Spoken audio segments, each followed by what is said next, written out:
박철신 목사님, 마가복음 4장 1절에서 9절, 예수를 믿다 죽으면 천국하나요? 하고 제목을 가지고 말씀 올리겠습니다. 한 주간 또 평안하셨습니까? 만나 뵙게 돼서 또 반갑습니다. 해가 갈수록 시간이 한 주 한 주 지나가는데 한 주 한 주가 좀 말이 어눌한 것 같기도 하고 좀 걱정은 됩니다.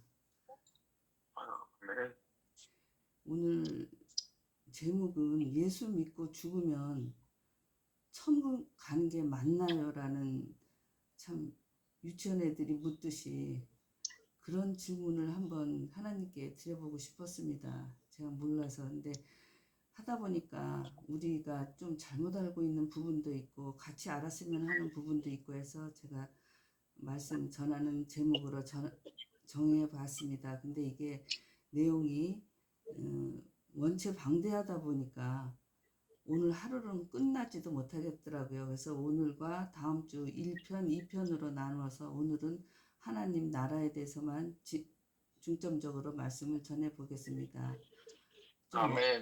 좀 말씀이 어렵습니다. 저도 어렵습니다. 말하는 저도 어렵습니다. 그러니까 좀 잘 같이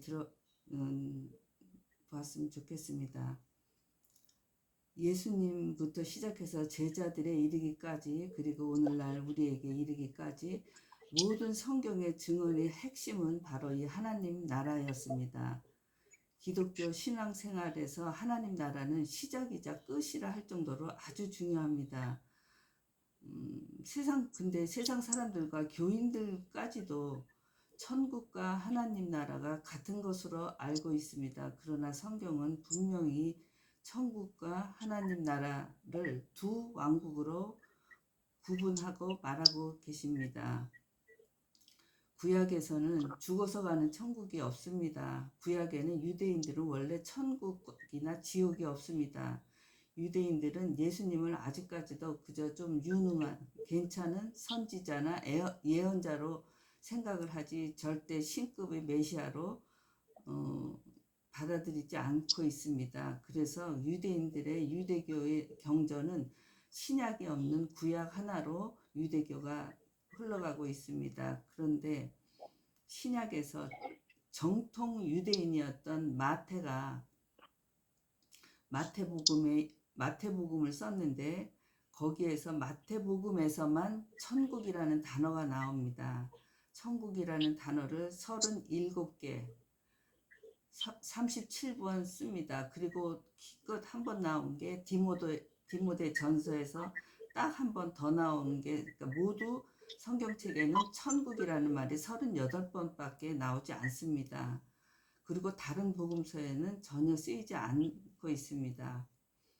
구약에서 죽어서 수월로 내려간다는 말을 볼 것입니다. 시편 같은 데 보면 다윗이 이제 그런 말을 하고, 또 사무엘이 점쟁이한테 찾아가서 사울이 점쟁이한테 찾아가서 사무엘을 좀 끌어올려 달라고 좀 물어보고 싶다고 뭐 이런 식으로. 이 말씀 괜히 드렸다. 구약에서는 죽어서 수월로 내려간다고 합니다. 근데 이 수월은 지옥이 아닙니다. 그냥 지하 세계입니다. 외롭고 어둡고 쓸쓸한 하나님의 보호하심이 없는 그냥 땅 밑 세계입니다. 그래서 유대인들은 자기가 죽으면 그냥 수월로 내려가는 것으로 압니다. 수월에는 형벌이 있다거나 처벌이 있다거나 그런 것이 아니고 단지 살아서의 병이나 그런 고통들이 없다는 점.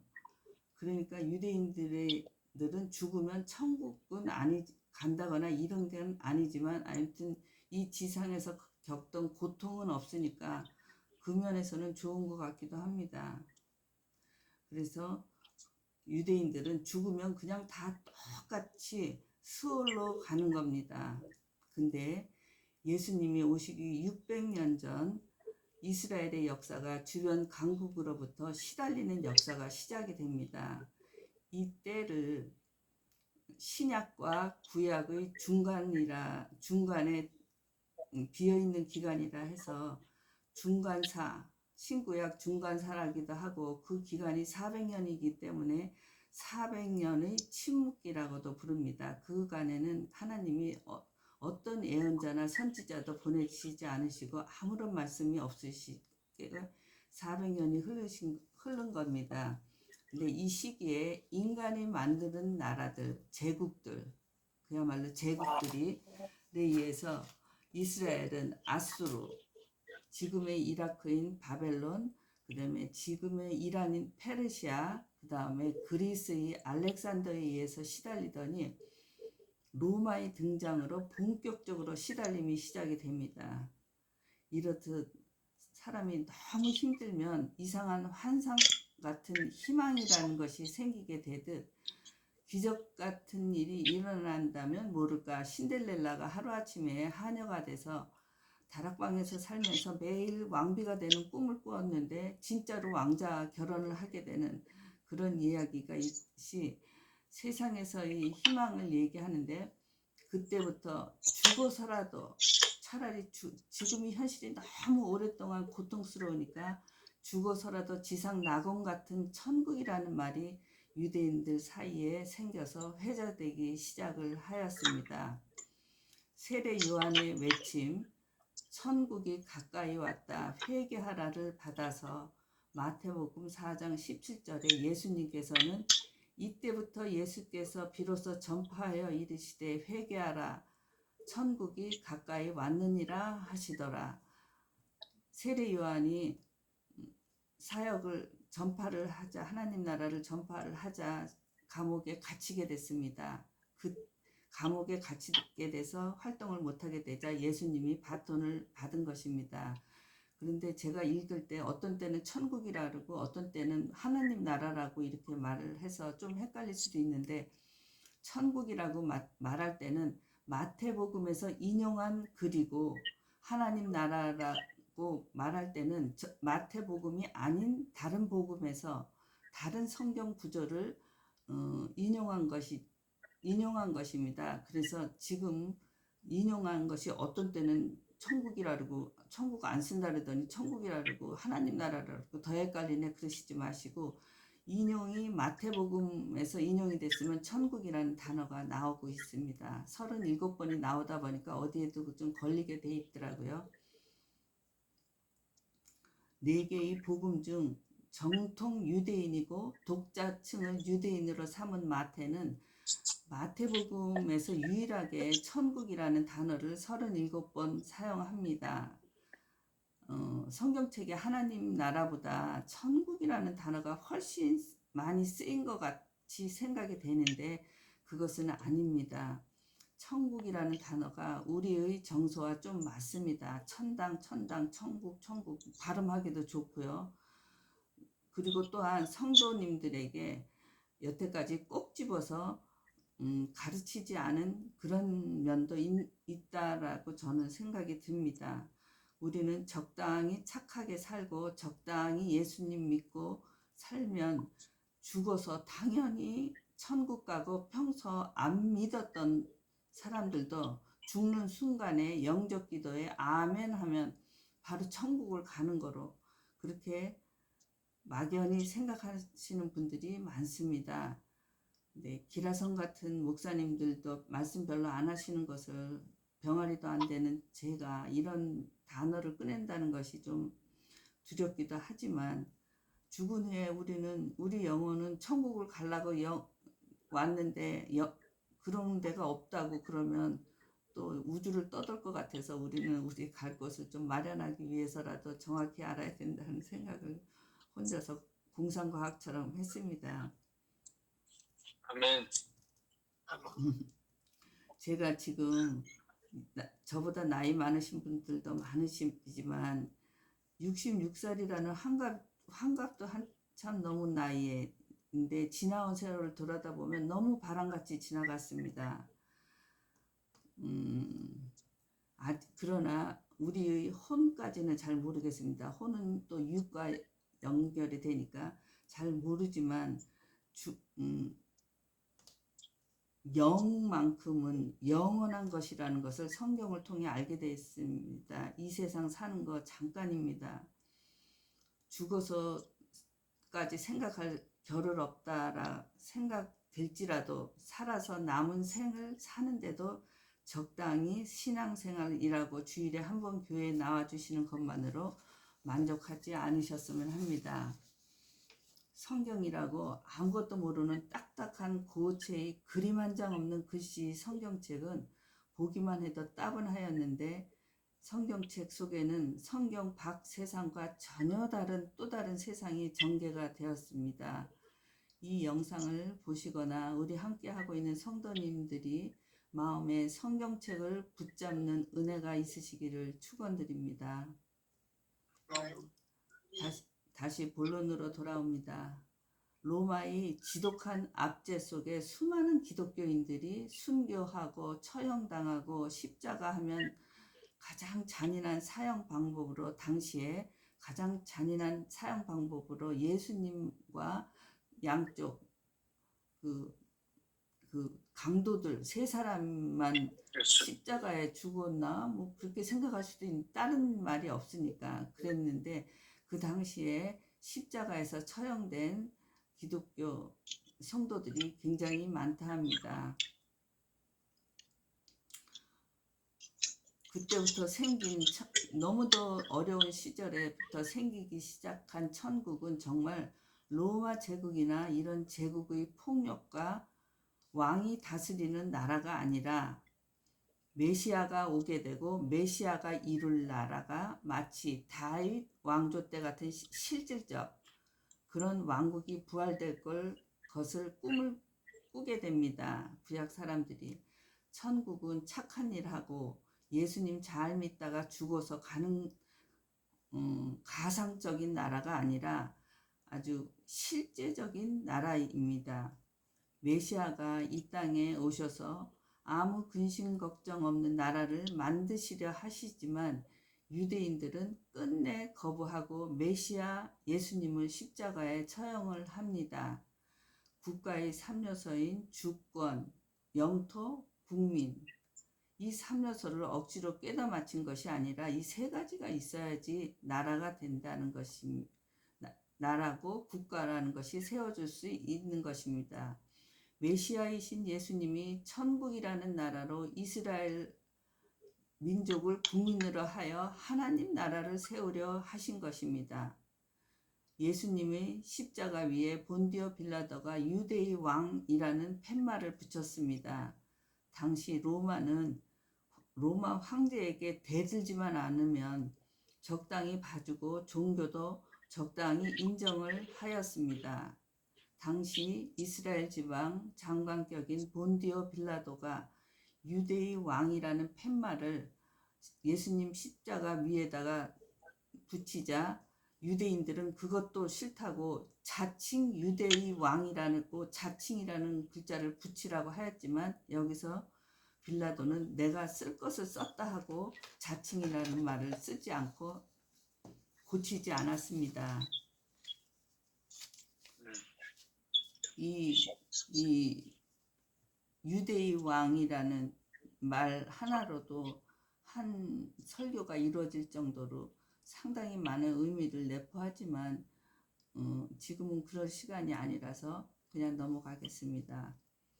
예수님은 사역하시는 3년 동안 하나님 나라가 어떤지를 설명하기 위해서 무척 애를 쓰셨습니다. 그래서 많은 비유로 말씀을 하셨는데 심지어는 예수님이 어느 정도까지 자극적 비유를 하셨는가 하면 만일 너희 몸 속에서 눈이 죄를 짓는다면 눈을 빼버리라고 하셨습니다.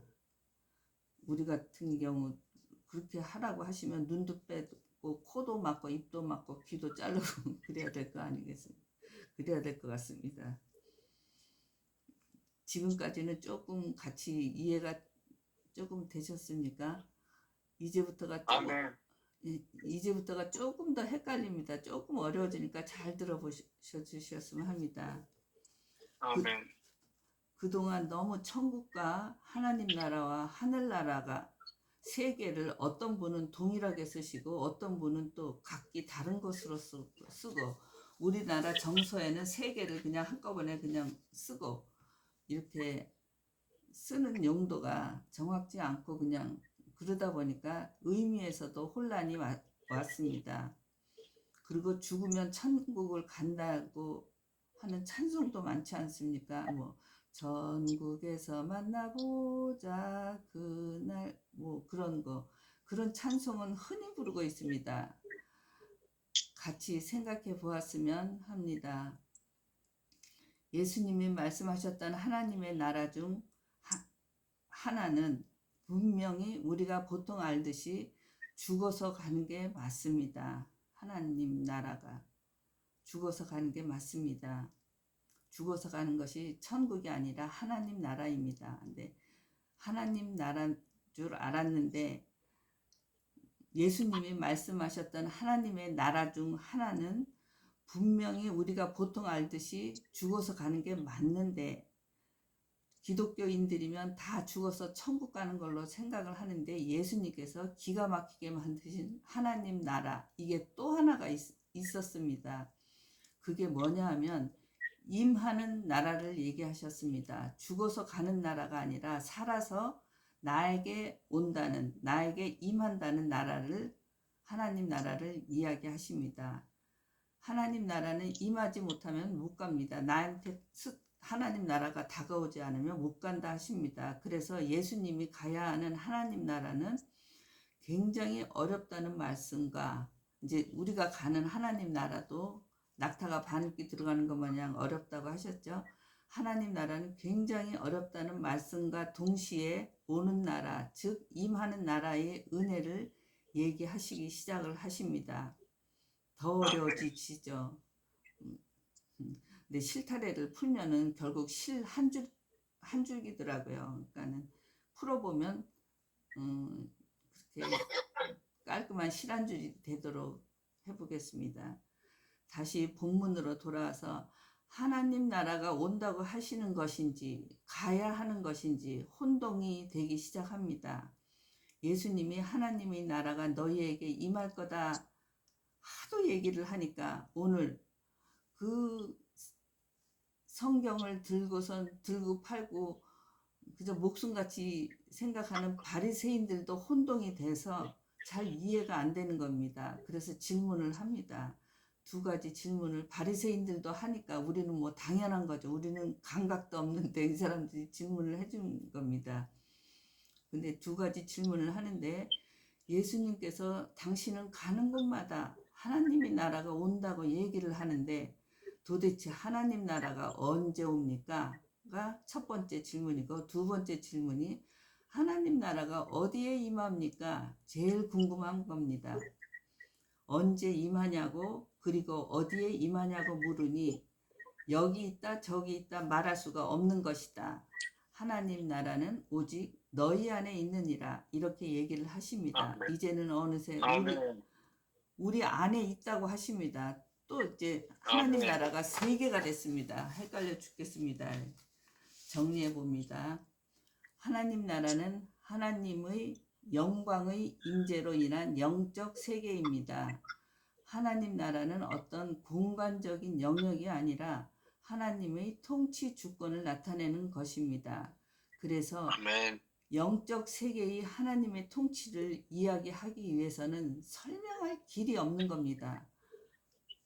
때문에 예수님은 가시는 곳마다 주위에 보이는 현실, 여러 가지 어떤 대상을 가지고 비유로 말씀해 주십니다. 그것은 이 땅의 것도 우리가 제대로 이해 못하는데 하나님 나라를 하늘의 것을 이야기한다면 어떻게 이해할 수 있겠느냐. 그래서 우리가 하나님을 나라를 볼 수 있어 가지고 여기도 있고 저기도 있다 이렇게 말할 수 있는 것이 아니다.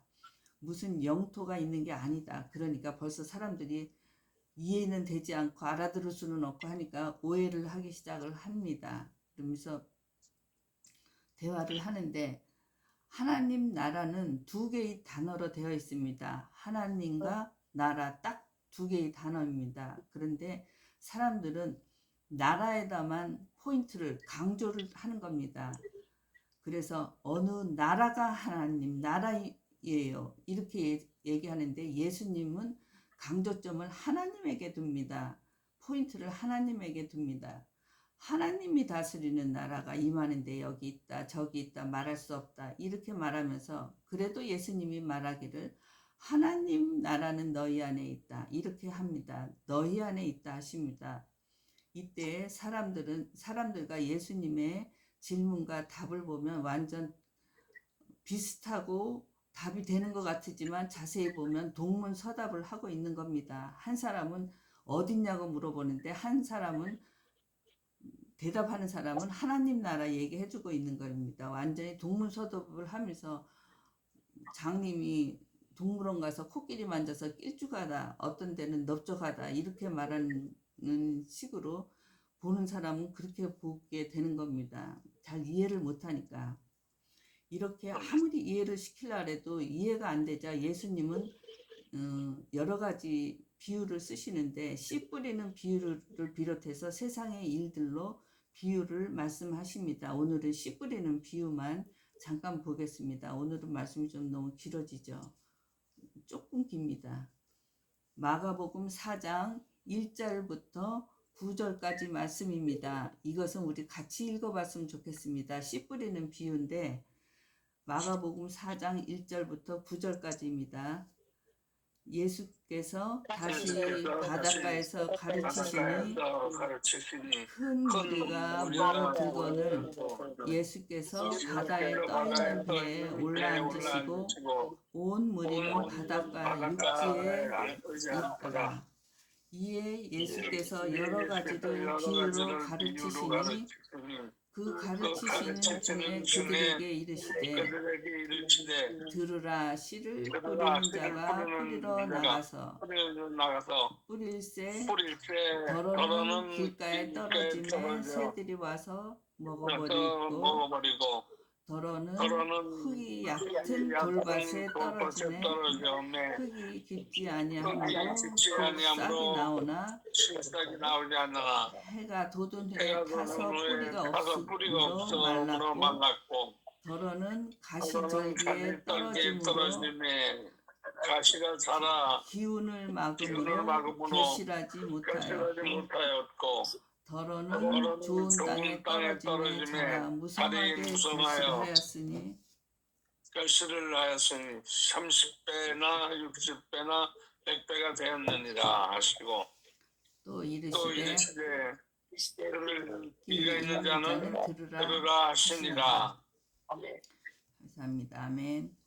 나중에 제자들과 예수님을 따라온 소수의 무리들이 예수님에게 이 비유가 뭘 뜻하고 있는 것인가를 물었을 때 비유에 대한 설명을 마태복음, 마가복음, 누가복음 세 군데서 똑같이 써 있습니다. 말하고 있습니다. 이 비유는 누가복음에는 씨는 하나님의 말씀이요 좋은 땅에 있다는 것은 착하고 좋은 마음으로 말씀을 듣고 지켜 인내로 결실하는 자라 말씀하십니다. 여기 놀라운 말씀을 보면은 비유는 이러하니라. 씨는 하나님의 말씀이요 말씀하십니다.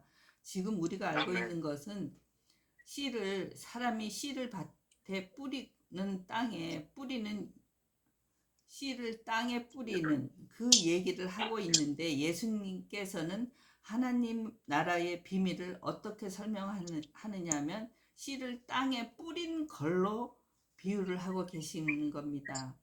그러니까 아까처럼 하나님 나라가 어디냐면 하나님 나라는 네 안에 있다 이런 식으로 지금도 약간 묻는 사람 답하시는 분이 조금 빗나가고 있습니다. 그렇지만 예수님께서 이제 자세하게 설명을 해주십니다. 땅에 씨를 뿌리는 것이 뭐냐? 쉽게 말하면 씨는 하나님 말씀이라는 것입니다. 말씀이 좋은 땅에 있다는 것은 이 말은 결국에는 말씀 씨앗을 땅에 뿌린다는 것은 말씀을 우리 마음에 심는다는 것과 같은 이야기입니다. 말씀을 먹고 우리 가슴에 심는 것입니다. 하나님이 아멘. 나라라고 이야기를 하면 우리가 하나님 나라에 대한 이야기는 많이 듣지만 하나님 나라가 도대체 뭐냐라고 단도직입적으로 물으면 좀 애매모호한 개념으로 많은 사람들이 갖고 있습니다. 많은 사람들은 하나님 나라가 마치 이 땅에서 보이는 것으로 임하는 것으로 알고 언제 기독교 역사 중에 한때 그런 적이 있었습니다. 교황이 다스리는 나라가 하나님 나라인 줄 알았습니다. 모든 사람이 예수 믿고 기독교 국가가 되면 그게 하나님의 나라인 줄 알았습니다. 오늘 이 시간에 반드시 우리가 깨달아야 될 것은 하나님 나라가 이루어지는 것은 바로 하나님 말씀이 우리 마음에 심어져서 말씀을 듣고 지켜서 결실하는 것이 하나님 나라를 이루는 것이라는 겁니다. 그렇다면 아멘. 나라를 어떻게 이루어 나가야 되느냐? 바로 이것입니다. 말씀을 어디에 심는다 했습니까? 마음에 심었습니다. 마음에 심어서 듣고 지켜서 결실하는 겁니다. 말씀의 실체가 내 현실에 나타나는 겁니다. 말씀은 영이고 생명입니다. 보이지 않는 겁니다. 그러나 말씀이 내 마음에 심어졌을 때의 결과로 나타나는 것을 말씀의 실체가 내 현실에서 나타나는 것입니다. 결국 하나님 나라의 비밀의 세 가지 중요 단어는 여기서는 씨, 땅, 열매 세 가지입니다. 씨는 하나님의 말씀입니다. 땅은 우리의 마음입니다. 열매는 말씀의 실체가 내 삶 속에서 나타나는 거라 하십니다. 마가복음 4장 26절에서 29절은 또 이렇게 말씀하십니다. 26절 또 이르시되 하나님 나라는 사람이 씨를 땅에 뿌린과 같으니 그가 밤낮 자고 깨고 하는 중에 씨가 나서 자라되 어떻게 그리 된지는 사람은 알지 못하니라. 씨를 한번 생각해 보셨으면 합니다. 씨를 심어 놓으면 씨가 토양위로 싹이 올라올 때까지는 우리는 볼 수가 없습니다. 그러나 우리가 알고 있는 것은 땅에 적절한 온도와 수분이 들어가면 껍질이 깨어지고 발화를 하게 돼서 싹이 올라오는 것입니다. 그가 밤낮 자고 깨고 하는 중에 씨가 나서 자라되 어떻게 그리 되었는지는 알지 못합니다. 우리는 이 말씀은 바로 성령님의 역사가 필요하다는 것입니다. 아멘. 말씀이 우리 마음밭에 떨어졌다 할지라도 밭에서 말씀이 살아나기 위해서 필요한 것이 뭐냐? 그것은 우리가 알지 못합니다. 느끼지도 못합니다. 그러나 예수 그리스도를 믿는 우리에게 성령님이 함께 하시기에 성령님은 말씀을 통해서 예수 그리스도를 나타내기를 원하십니다. 그 다음에 보면 땅이 스스로 열매를 맺되 얼마나 놀라운 일인지 모릅니다. 우리는 우리 삶을 변화시키기 위해서 내 행동과 행위로 열심으로 살아가고 우리가 뭔가 조건을 정해서 더 해 나가지만 말씀드리고 싶은 것이 있다면 뭔가 하면 땅이 스스로 열매를 맺는다는 것입니다. 땅은 우리의 마음을 새롭게 하면 열매는 스스로 맺히게 되는 겁니다. 우리 노력이 필요하다고 은혜를 주장하는 사람은 그저 믿기만 하라고 합니다. 또한 반대하는 그런 면이 있는 사람들은 금욕 생활을 아예 합니다. 절제하고 하지 않고 참고 인내하고 지키고 그래야만 뭐가 성숙되는 거로 생각을 합니다.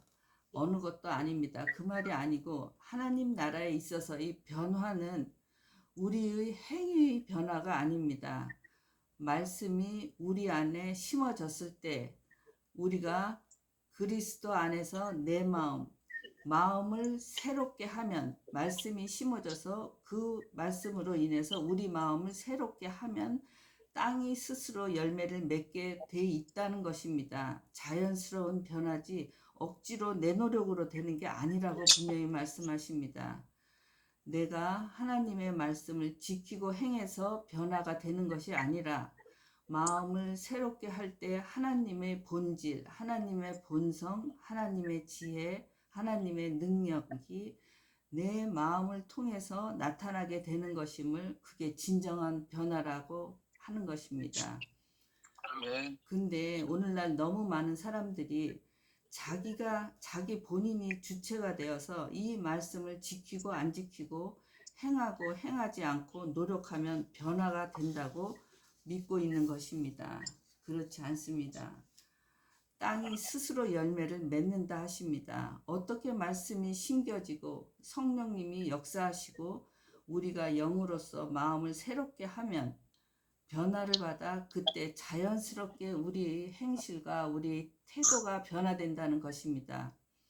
예수님은 하나님 나라가 여기 있다 저기 있다 말할 수 없고 네 마음속에 있다라고 얘기해 주십니다. 그러면 하나님 나라가 임한다고 다가온다고 말씀을 하셨는데 어떻게 임하냐?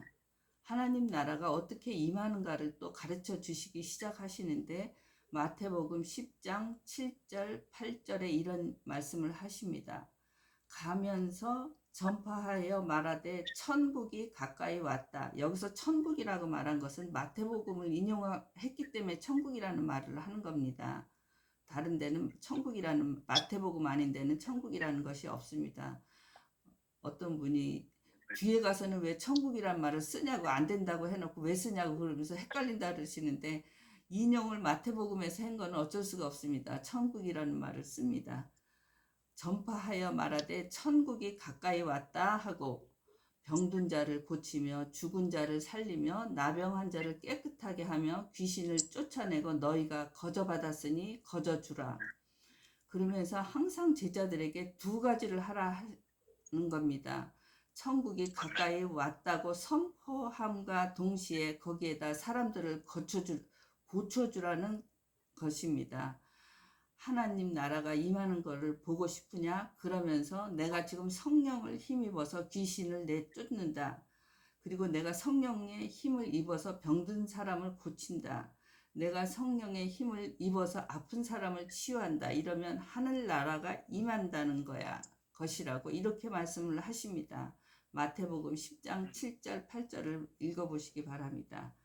이런 말씀들과 비유로 죽어서 가는 하나님 나라와 나에게 임하여 장차 올 하나님 나라와 우리 마음속에 있는 하나님 나라를 잘 깨우치시는 한 주 되시기를 축원드립니다.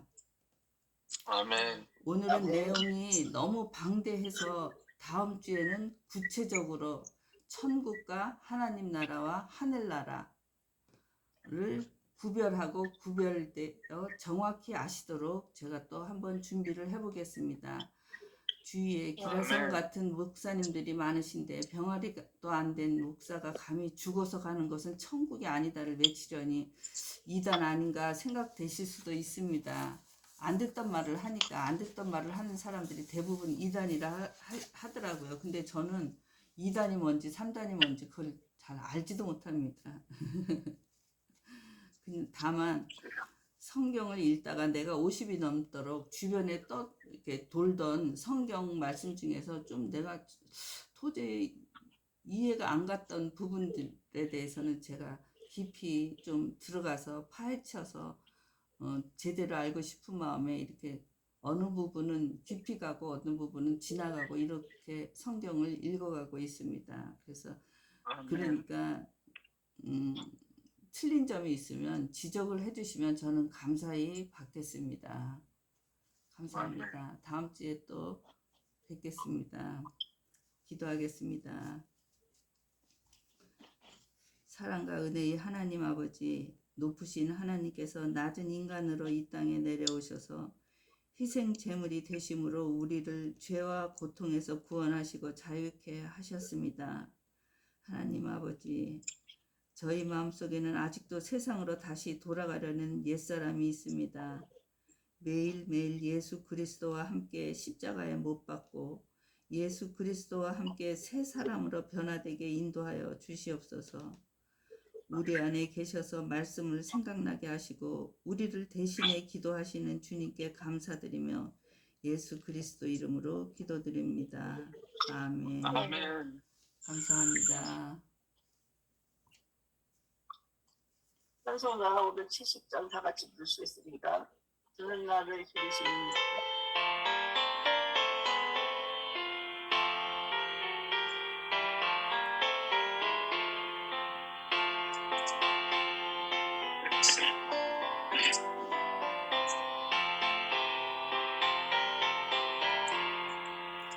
주는 나를 기르시는 목자요 나는 주님을 기다리나 푸른 풀과 안으시는 물가로 나를 인도해 주신다 주는 나의 참 목자 나는 그의 아니야 주를